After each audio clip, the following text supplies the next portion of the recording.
Dieu passe par les prophètes, les pasteurs, les apôtres, les évangélistes, et il parle. Tout ce qui sortait de la bouche des apôtres était pris au sérieux. Un chrétien qui veut avancer, un enfant de Dieu qui veut aller de l'avant, ne doit pas négliger celui que Dieu a mis devant lui comme messager. Le message est très important et le messager aussi est très important. Si vous n'avez pas de considération pour un message, vous pouvez négliger le message sans savoir. Or pourtant, le message est très important parce que le message te donne des informations par lesquelles tu pourras avoir une orientation pour ta vie spirituelle, pour ton succès, pour ton élévation. Or pourtant, quand le message vient, parfois c'est pour prévenir, parfois c'est pour pouvoir déjà donner une information pour éviter le mal. Parfois c'est pour éviter que toi tu ne tombes pas dans les erreurs. Peut-être que tu ne repères pas les erreurs des autres. Le messager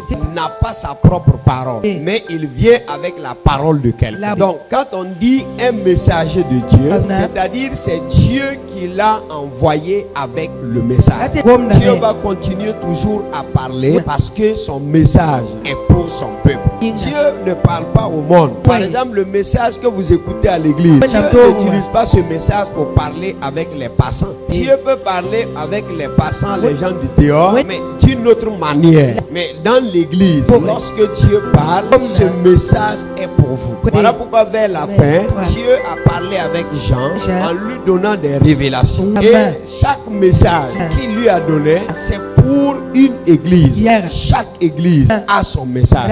Et Dieu n'a pas changé. Mais la manière dont nous recevons le message, c'est de manière individuelle. Parce que Dieu enseigne tout le monde. Il parle à tout le monde. La preuve est que quand Jésus était avec ses disciples, il a rassemblé 12 personnes. Et il était avec eux tous les jours. Il les enseignait. Et quand vous regardez la vie des disciples, vous allez voir qu'il y a d'autres qui ne comprenaient pas. Jésus a dit à Philippe, je suis avec vous depuis longtemps et vous ne m'avez pas connu. Vous savez, quand un message vient juste pour te faire plaisir, ça n'a pas d'importance parfois dans ta vie. Il y a des moments, on a besoin des paroles de consolation. On a besoin qu'on nous dise Dieu est avec nous. Mais il y a des moments aussi on a besoin. On nous dit non, Dieu n'est pas avec toi. Dieu n'est pas d'accord avec toi. Ce n'est pas le temps d'agir.